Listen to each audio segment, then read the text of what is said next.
इस वीडियो में हम बात करेंगे एनडीपीएस केस की। एनडीपीएस मतलब जो नशे वाले केस होते हैं जिसमें किसी व्यक्ति से नशा पकड़ा जाता है, नशीले पदार्थ पकड़े जाते हैं, तब उसकी कार्रवाई कैसे होती है, उसकी प्रोसीडिंग्स कैसे होती है, वही बात करेंगे। मान के चलिए कोई व्यक्ति है, उसके पास अफीम पकड़ी गई या पॉपी हस्क पकड़ी गई या और नशीली दवाइयाँ, कोई भी नशीली इलीगल जो प्रोडक्ट है जो कि प्रोहिबिटेड है, और उसको पुलिस ने पकड़ लिया है, तो उसकी प्रोसीडिंग्स कैसे चलेंगी। अगर आप नए एडवोकेट हैं तो ये वीडियो आपके लिए फ़ायदेमंद है। देखिए, सबसे पहले पुलिस जो है क्या करती है, एक रिकवरी मीमो बनाती है। रिकवरी मीमो क्या होता है?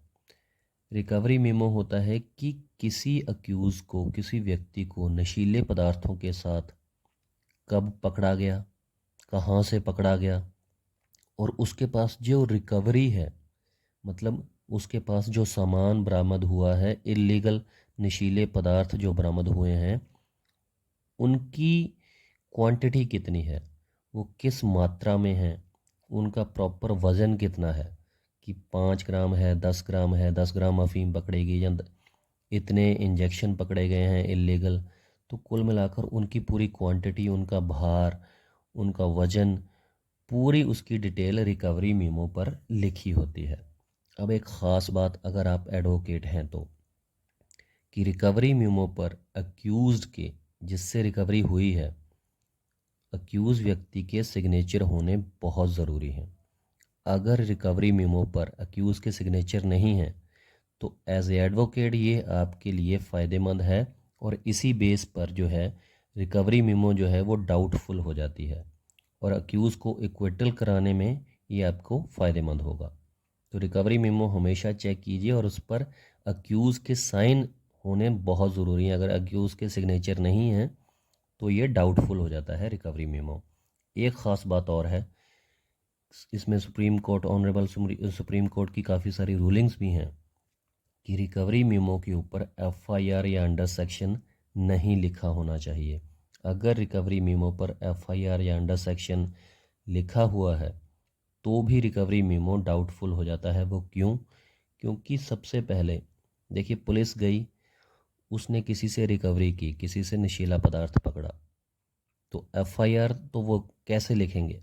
क्योंकि उस रिकवरी मेमो जब उन्होंने तैयार किया तब तक तो एफआईआर हुई ही नहीं है। एफआईआर कब होती है? पहले कोई रिकवरी करेगा, जो पुलिस वाला है अपनी पार्टी के साथ जाएगा, तो पहले उस व्यक्ति को पकड़ेगा, उससे रिकवरी करेगा, नशीला पदार्थ पकड़ेगा। उसके बाद जो आईओ होता है वो किसी दूसरे सिपाही को, कांस्टेबल को या किसी और साथी को रिकवरी मेमो बनाकर, एक रुक्का बनाकर उसको भेजेगा। कहाँ पर? पुलिस स्टेशन में। और वहाँ पर फिर रुक्का जो है जब पुलिस स्टेशन पहुँचता है तब एफआईआर लिखी जाती है।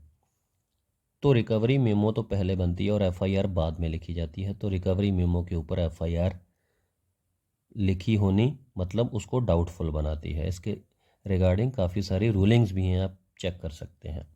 तो ये तो हो गई रिकवरी मेमो की बात कि क्या क्या आपने चेक करना है अगर आप एडवोकेट हैं तो, अगर आप अक्यूज़ की तरफ से केस लड़ रहे हैं तो। सेकंड क्या होता है कि इसमें फिर जब कोर्ट के सामने पेश किया जाता है अक्यूज़ को, जज साहब के सामने, तो इन्वेंट्री बनाई जाती है। जो नशीला पदार्थ पकड़ा होता है उसकी इन्वेंट्री बनती है। वो कोर्ट के अंदर ही बनती है, मजिस्ट्रेट जज साहब के सामने ही बनती है। अब उस इन्वेंट्री को तैयार कैसे किया जाता है, ये सब बातें आपको पता होनी चाहिए, बारीकियां पता होनी चाहिए। इसमें क्या होता है कि कोर्ट के अंदर ही सैंपल लिए जाते हैं, और सैंपल हमेशा 2 सैंपल लिए जाते हैं। देखिए, जो सैंपल होते हैं, जैसे कोई नशीला पदार्थ पकड़ा, जैसे मान के चलिए कि अफीम पकड़ ली, तो टोटल रिकवरी, अगर टोटल रिकवरी हुई है तो उसमें से 2 सैंपल बराबर बराबर के निकाल लिए जाते हैं। 2 सैंपल क्यों निकाले जाते हैं? एक तो भेजा जाता है सैंपल एफएसएल में, जो फोरेंसिक साइंस लेबोरेटरी होती है, एक तो वहाँ पर भेजा जाता है सैंपल जांच होने के लिए कि ये नशीला पदार्थ है भी या नहीं भी। उसकी रिपोर्ट आती है बाकायदा बाद में। तो एक सैंपल तो वहाँ भेज दिया जाता है, और जो एक सैंपल है वो सैंपल कोर्ट के अंदर ही एक नाज़र रूम होता है, वहाँ पर जमा करवा दिया जाता है। और वो क्यों निकाला जाता है? वो इसलिए निकाला जाता है कि अगर आपको कभी भी केस चलने के दौरान, ट्रायल के दौरान दोबारा से उस अगर आपको शक है कि ये इल्लीगल नशीला पदार्थ नहीं है, तो आप दोबारा से अपने बिहाफ पर भी किसी और लैब से भी उसकी जांच करवा सकते हैं। एप्लीकेशन आपको कोर्ट में देनी पड़ेगी और वो सैंपल मौजूद होता है कोर्ट के अंदर नाज़र रूम में।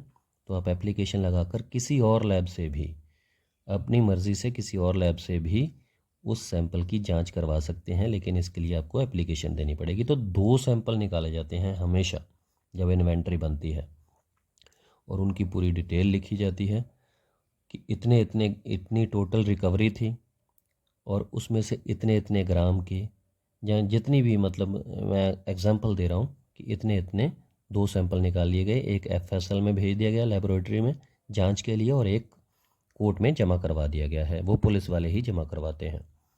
तो ये तो हो गया सैंपल की बात। और सैंपल भी आपने चेक करना है, क्योंकि मेरे एक नॉन में हैं एडवोकेट, उनके पास एक ऐसा जो है केस आया था जिसमें कि सैंपल तो निकाले गए थे 10 ग्राम के, लेकिन जो आईओ था उसने एविडेंस के दौरान ये कहा कि मैंने 100 ग्राम का सैंपल निकाला था।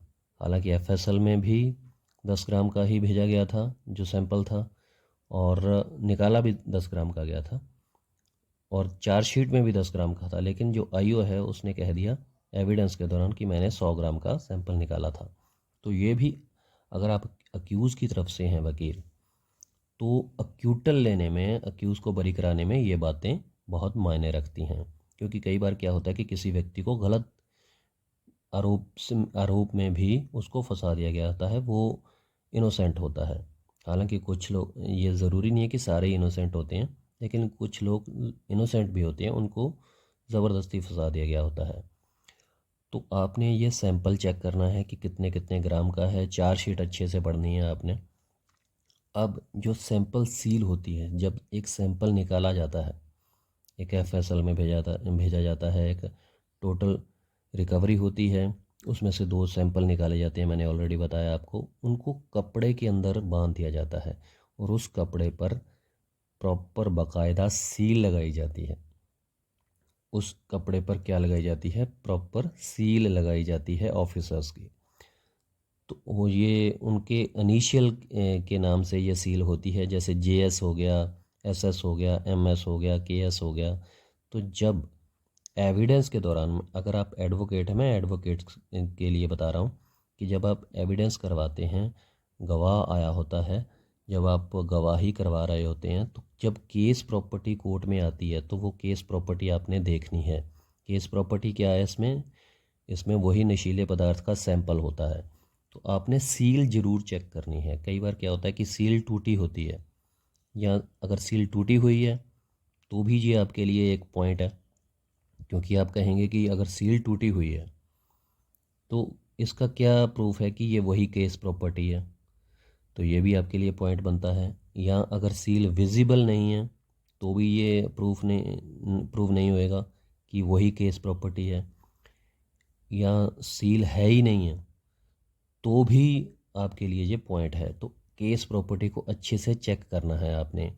या फिर सील कोई और ही है, उस पर लगी हुई केस प्रॉपर्टी पर जो चार्जशीट के अंदर बताई गई है वो कोई और सील है।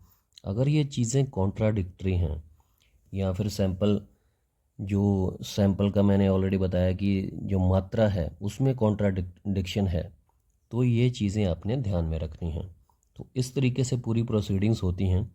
तो अगर आप अच्छे से चार्जशीट को पढ़ेंगे, सारा कुछ सैंपल सील चेक करेंगे, अच्छे से इन्वेंट्री को अच्छे से पढ़ेंगे, तो कोई ना कोई पॉइंट ज़रूर निकल आता है। तो इस तरीके से ये प्रोसीडिंग्स चलती हैं एनडीपीएस के केस में, नशे के केस में। तो उम्मीद करता हूँ आपको क्लियर हो गया होगा काफ़ी कुछ। अगर फिर भी कोई पॉइंट रह गया हो मुझसे, तो प्लीज़ आप मुझसे कंसल्ट कर सकते हैं, कमेंट कर सकते हैं। बाकी मैंने बिल्कुल सिंपल तरीके से समझाने की कोशिश की है, सिंपल शब्दों में। तो अगर अच्छी लगे वीडियो तो लाइक और शेयर तो करिएगा, कमेंट भी ज़रूर करिएगा, सब्सक्राइब कर लीजिएगा। शुक्रिया, धन्यवाद।